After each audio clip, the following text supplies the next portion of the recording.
Chinese police in America. Chinese police in America.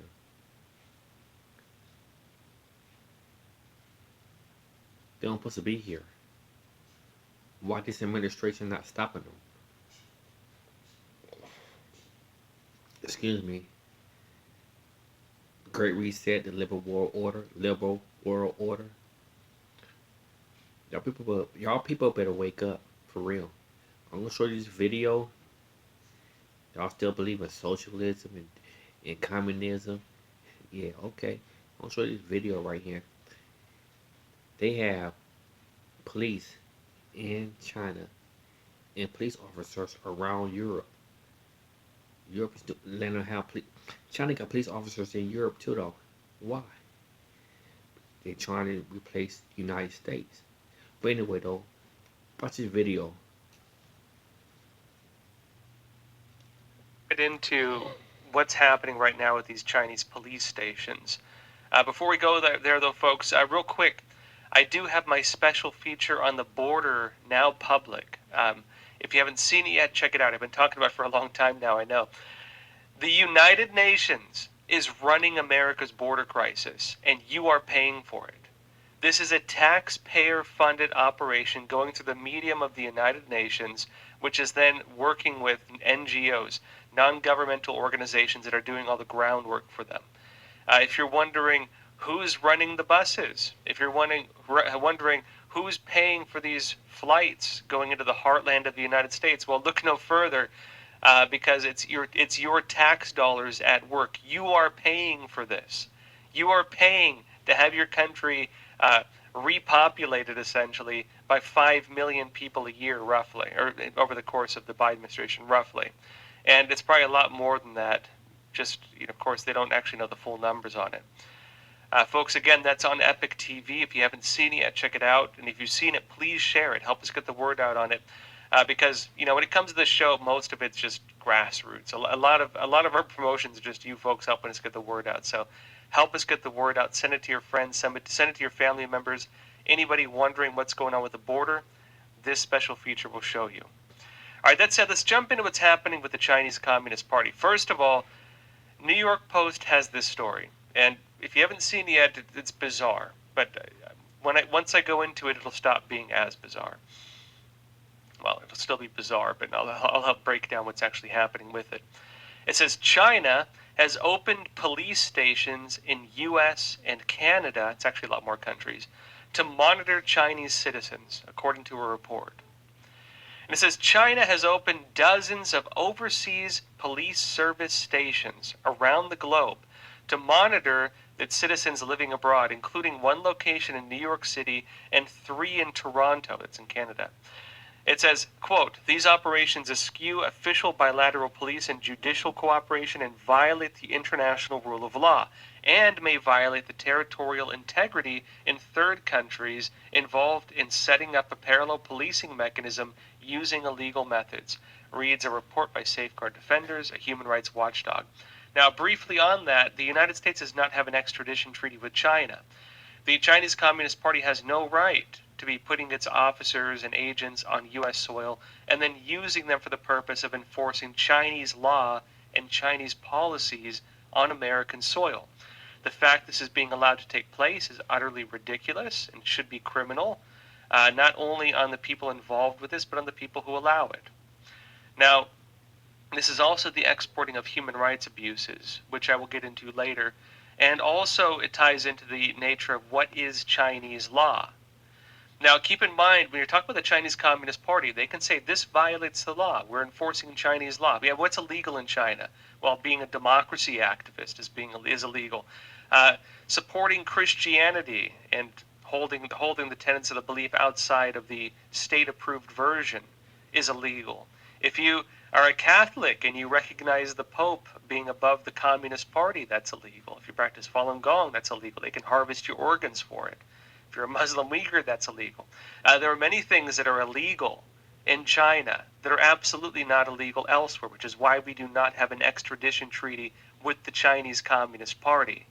But they are now enforcing those laws on American soil. exporting human rights abuses on American soil. And I'm going to be explaining this. Now, briefly, let me go over this a bit more. Now, it says the report, and I'll go over it in a minute too, titled 110 Overseas, Chinese Transnational Policing Gone Wild, details China's extensive efforts to combat fraud, quote-unquote fraud, by its citizens living overseas, in part by opening several police stations on 5 continents that have assisted Chinese authorities in carrying out policing operations on foreign soil. It says Europe is home to most of the police stations, with locations spread across the continent in places such as London, Amsterdam, Prague, Budapest, Athens, Paris, Madrid, and Frankfurt.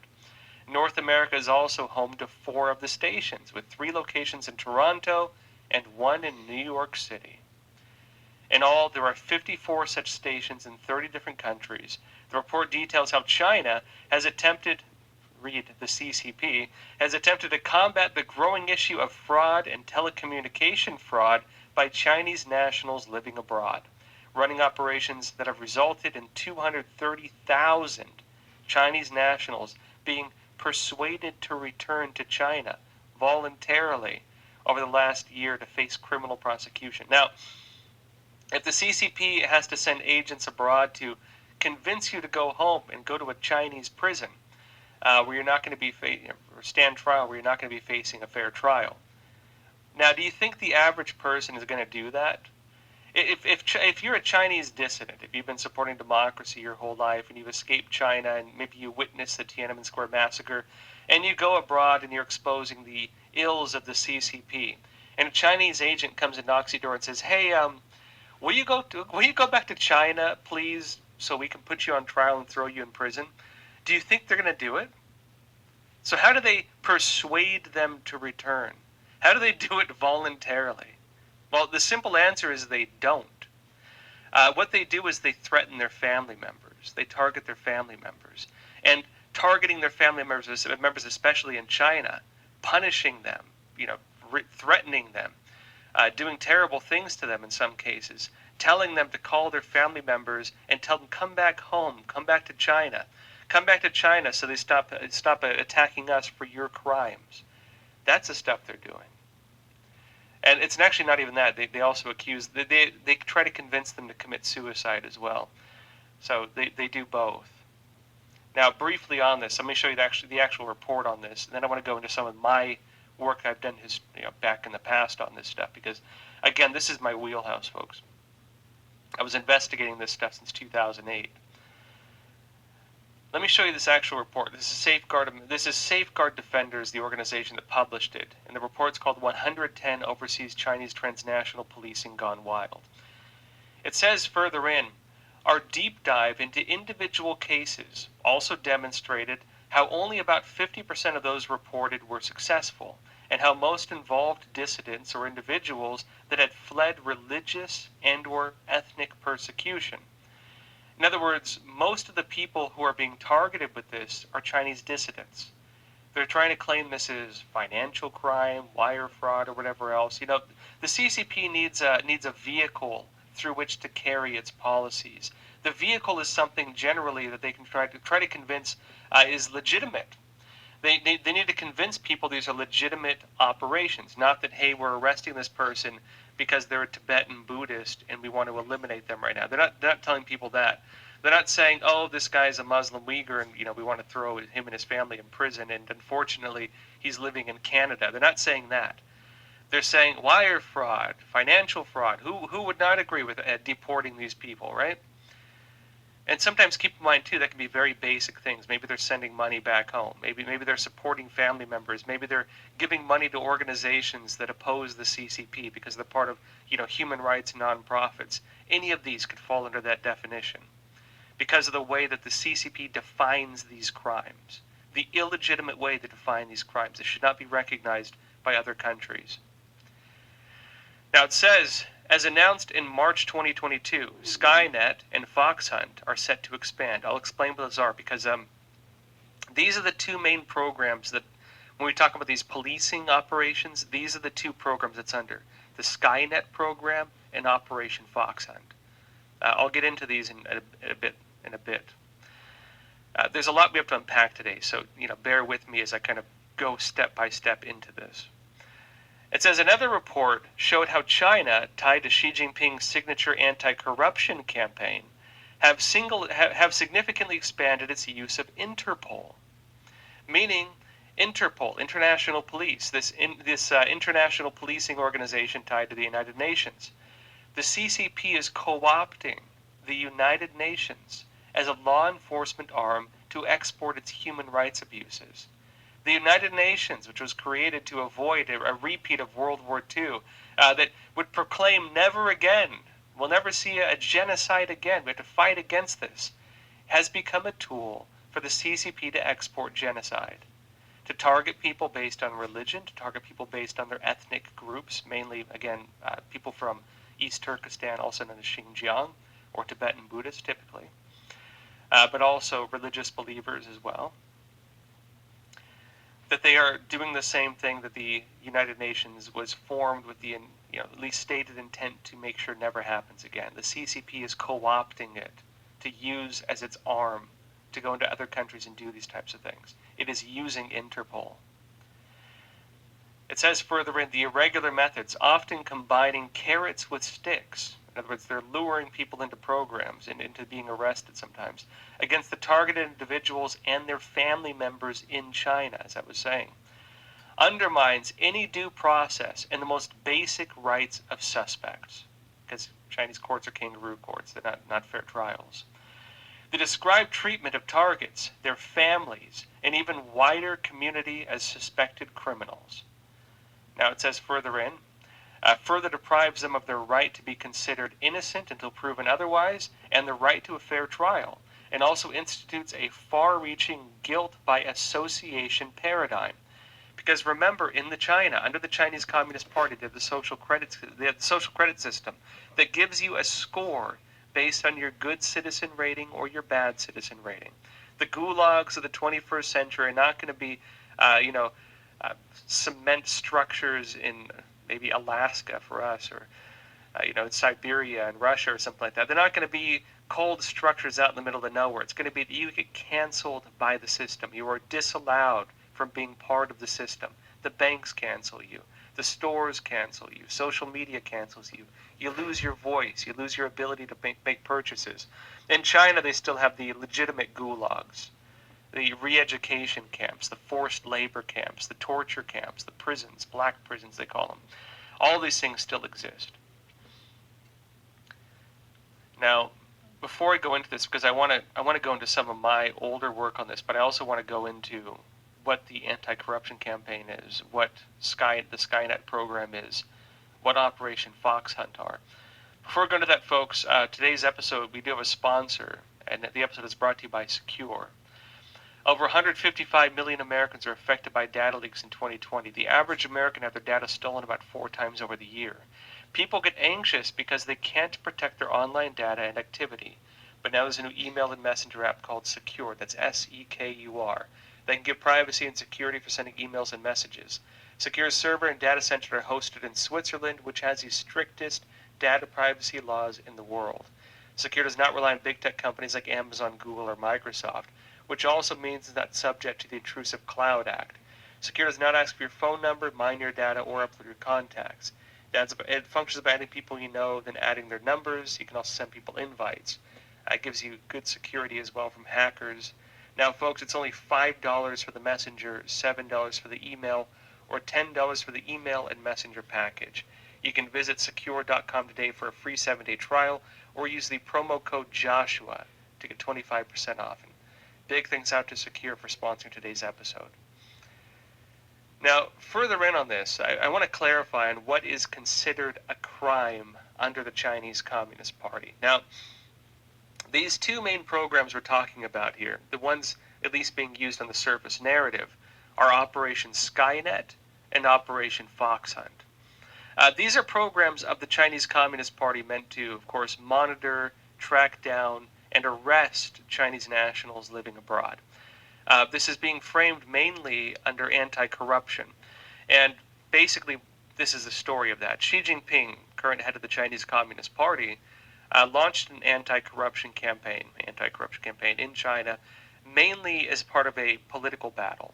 Now, this ties deeply. This isn't really. It is technically about corruption. Keep in mind, if you're a Chinese Communist Party official, you probably got involved in corruption. The way you rise in the ranks in the Chinese Communist Party is typically by getting blood on your hands.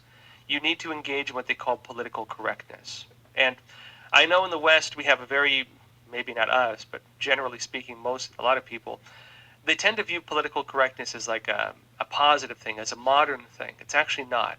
Political correctness comes from 1967 under Mao Zedong, when they were launching the Cultural Revolution and various purging campaigns to eliminate unwanted groups of people. This included landlords, it included religious believers, it included taking monks and abbots and throwing them in prison and torturing them to death. It included children killing their parents. It included kids torturing and killing their teachers. It included the beating and killing of landlords, this type of thing. That's what political correctness was. You were politically correct if you supported and engaged in those programs. And if you refused to engage in them, you were called an anti-revolutionary, a counter-revolutionary, and you could also be punished for it because you were not abiding by political correctness, a correct moral stance based solely on government action.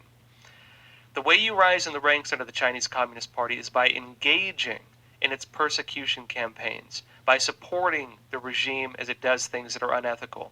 If you want to rise up in the ranks, you need to carry out the persecutions.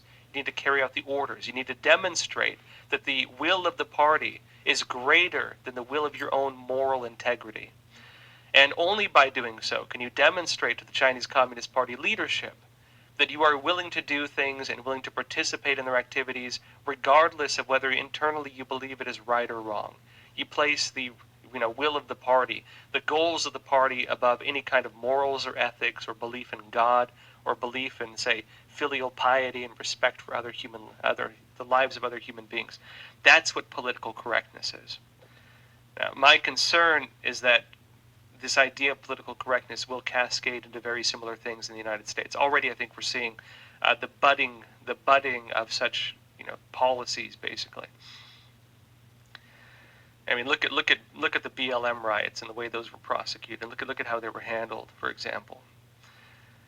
Look at people who were beaten based on the color of their skin, and basically called racists even while being beaten if you dared say anything in return. This is the type of thing you would see in China under Mao Zedong. That's political correctness. Now, point being, when it comes to Operation Fox Hunt, if you're a Communist Party member, at least higher up within the CCP, you've done things that would be called corrupt. You cannot do it otherwise. You are a corrupt official, and you cannot basically be an honest official working under the CCP. When they talk about anti-corruption, it's not really about anti-corruption, although technically they could target any official and call them corrupt. That's how it works. Every official could be targeted. And also it's kangaroo courts, so they can fabricate charges as well, very easily. Now, when Xi Jinping launched his anti-corruption campaign, this was mainly targeting his political enemies. There's political infighting. There's two main factions in China. Xi Jinping is one of the main factions, his faction, right? The other main faction is from 2 leaders ago. That was Jiang Zemin's faction. It was Jiang Zemin, Hu Jintao, currently now Xi Jinping. Jiang Zemin's faction was the one that started the persecution of Falun Gong. The political correct action at that time was getting blood on your hands by torturing or killing people who practiced Falun Gong, which is a Chinese meditation practice based on the ideas of truthfulness, compassion, and tolerance. Literally people trying to be good people and being tortured and killed for it. You needed in the CCP to participate in the persecution of this innocent group of people if you wanted to rise through the ranks. The Jiang faction, that was their main thing. And Jiang also rose through the ranks through the Tiananmen Square massacre. That's one of the ways he became leader of the CCP. Again, that's how it works. You get blood on your hands, and then you work through the system. Now, Xi Jinping, of course, is having a fight with the Jiang faction. The Jiang faction, based on many reports in Epoch Times, insider sources, the Jiang faction was trying to kill Xi Jinping for a good while. For the most part, Xi did not participate in some of their activities. He has his own. They've been at each other's throats. Xi Jinping as a counterattack, launched the anti-corruption campaign.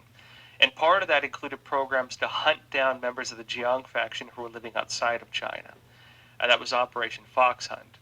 During the Obama administration, this got a lot more attention. Only recently has it come back into the headlines, where the CCP on American soil was targeting Chinese people, Chinese expats living here, and either trying to convince them to kill themselves, threatening their family members, or trying to get them to return on their own, voluntarily, right? Involuntarily, voluntarily. Now, this is Bloomberg in 2021 talking about some of these programs and how they've been working. It says China's hunt for dissidents has gone global. This is last year.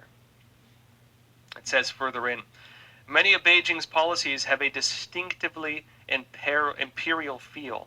A case in point is a wide-ranging effort to give Chinese law enforcement global reach and thereby hound the regime's enemies wherever they may go. The programs in question are known as Operation Fox Hunt and Operation Skynet. As ProPublica has reported, their stated purpose is to track down white-collar criminals who have sought refuge abroad. Yet in many cases, the real targets are dissidents and political foes of Xi Jinping. Networks of Chinese agents have fanned out across countries around the world, usually without knowledge of local authorities, to surveil, to monitor, and apprehend wanted individuals, ones they want to capture and bring back to China to be, tortured and killed or wherever else, according to U.S. Justice Department and press reports. They often rely on heavy doses of coercion, reportedly using family members who still live in China, and are thus at the mercy of the Chinese Communist Party as leverage to bring those individuals home. Now, folks, I can tell you I personally know people who've been targeted by this. In fact, at Epoch Times, some of our own reporters here, we have a lot of Chinese expats, some of our own reporters get calls from family members telling them that they've basically been threatened like this. There was the Canadian beauty queen, right, Anastasia Lin, who, of course, after winning a beauty pageant in Canada, you might remember the story of her, it's an incredible story. After winning a beauty pageant in Canada, talked about the persecution of her own faith, which was Falun Gong. After talking about the persecution of her own faith, after becoming a beauty queen, it got news coverage. The Chinese Communist Party targeted her father, living back in China, to try to silence her. I have one colleague who told me, he's a reporter, right? I think it's a woman, actually. No, it's a reporter. Sorry, a man. One of my colleagues got a phone call like this. His family members called him back from China, and they told their son, never come home. Never come home. And they told their son that because Chinese agents had come to the door and told them to try to convince their son to come home. They knew what that meant for him. This is what people living abroad who've escaped the Chinese Communist Party live through. Now, when we talk about the way the CCP is working, I mentioned it's not just CCP programs or these overseas police bureaus. I'm going to go deeper into that in a little bit. I want to explain to you how that whole system works, because I think there actually aren't many people who've worked on this stuff. I'm probably one of the few Westerners who's actually worked on this stuff. Again, I've been working on this stuff more than a decade, right? This was how I got involved with investigative journalism, actually. But I want to talk first, before I go into that part of it, basically how the CCP is co-opting international organizations to be used as arms for human rights abuses. If you want to have any case that could be used to justify the disbanding of organizations like the United Nations Human Rights Council, which is being led by Iran, China, and North Korea, and I'm not even joking. If you want to talk about the reasons why the World Health Organization should be defunded and disbanded, if you want to talk about why Interpol should be defunded and disbanded, look no further. Because the Chinese Communist Party is co-opting these organizations and using them for abusive purposes, genocidal purposes. Now, on this, I want to talk about Interpol and how the CCP has been using Interpol, because as we mentioned just recently in one of these reports, it mentioned that Interpol is one of the arms the CCP is using for these types of operations. I'm going to show you NBC on this.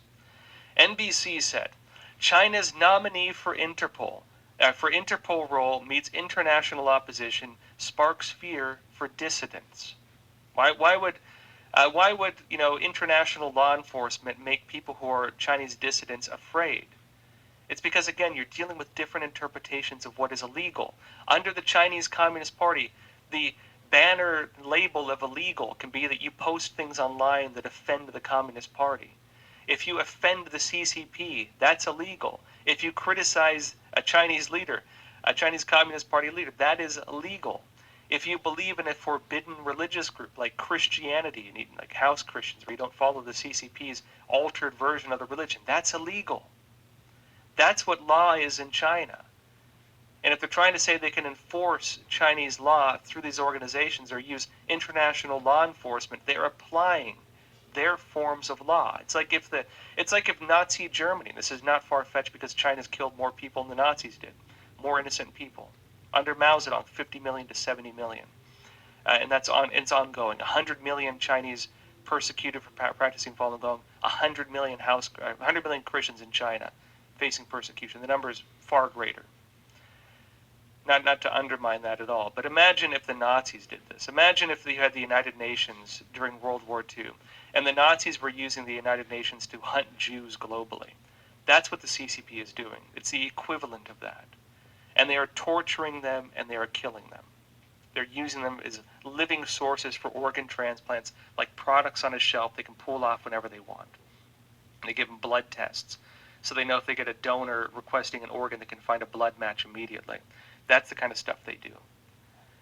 Now, on this, when it comes to Interpol, they were warning this, that dissidents, Chinese dissidents, were concerned that the Chinese Communist Party was co-opting Interpol.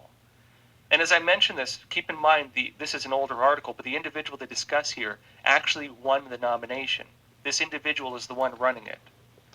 It says China is defending the candidacy of a senior public security official for Interpol's executive committee in the face of rising criticism from foreign politicians and human rights groups who fear his election could put thousands of Chinese political dissidents abroad at risk.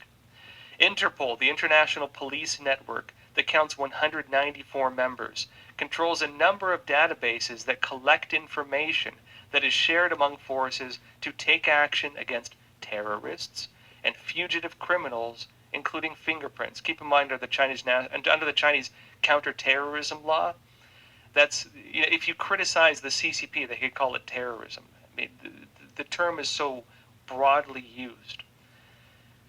It also has DNA, facial recognition data on these individuals. The CCP, by this, is getting access to this entire database. It also operates the system of red notices, requests to locate and provisionally arrest an individual pending extradition.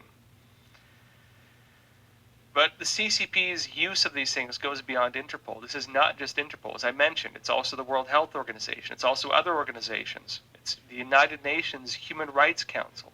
Let me show you this. Times of India. The UK government was warning about this. China seeking to control bodies like WHO, World Health Organization, Interpol, according to a UK Parliament panel. And keep in mind, there's policies right now, I think this month in fact, looking to give the World Health Organization global unilateral powers to manage pandemics, including sanctioning countries.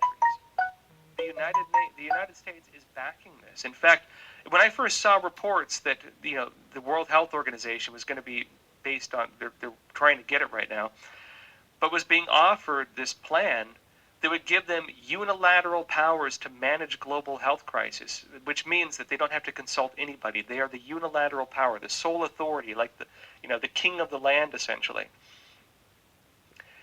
to manage global health crisis and recommend policy for nations. And if nations refuse to follow their policies, they have sanctioning power. That's the recommendation. And when I first heard that, I thought the U.S. will never allow that to happen. The Biden administration wrote some of the worst policies that are being proposed. They actually wrote some of the worst policies. And the CCP runs it. The UK Parliament panel warned this. It said, Times of India says it found that China was increasingly using aggressive means, including bilateral economic leverage, to coerce states and multilateral organizations to back their positions or candidates, and then it, quote, uses the organizations to shift policies away from the cooperation the organizations were created to manage. It says the report looks at 6 major multilateral organizations. That is the World Health Organization, the World Trade Organization, Interpol, the United Nations Office for the High Commissioner for Human Rights, and the United Nations Human Rights Council, the International Criminal Court, and the Organization for Security and Cooperation of Europe. If the CCP gains control of these, which it already has to a large degree, it manages global governance. It says as well the report expressed grave concern over the functioning and over the funding of these bodies, saying there was a risk of them being captured by state or private donors who could influence their agendas. Some of the worst human rights abusers on the face of the planet are running the organization that could hold them accountable. Just like a mafia, just like a criminal organization, a lot of Chinese dissidents note that the CCP functions like a mafia. As I've discussed in previous episodes, any kind of organized crime group will try to co-opt the investigative bodies that could incriminate them. For example, and I'll get into this in a bit, when I was investigating the Chinese Tongs, these front operations, they're part of the United. I'll get into what this means, but they're part of a branch of the Chinese Communist Party called the United Front Work Department. They operate all over the world, including in New York City, including in San Francisco, including in Texas, and they basically infiltrate politics and also run a lot of really dirty operations. These organizations, at least the ones I was looking into in New York, they were also running the police advisory boards. In other words, if police wanted to look into their criminal activities, the police advisory boards would advise them and say, oh, there's nothing to see there. That's just a non-profit group. That's just an NGO. Don't look into them. Meanwhile, they're the ones running it. See? Now, I'm going to go deeper into this, but I want to jump over to Epic TV first because... Hope you watch it. It was a lot more to see, but we'll talk about someone else too, though. But remember, President Donald Trump was standing up to all of this. That's why they wanted him out of office, because they knew Joe Biden was a puppet. Now the Chinese can have control over the world now. You heard what I said? The Chinese can have control over the world now. Because they got a puppet, Joe Biden, in office. President Trump wasn't having it. You better wake up.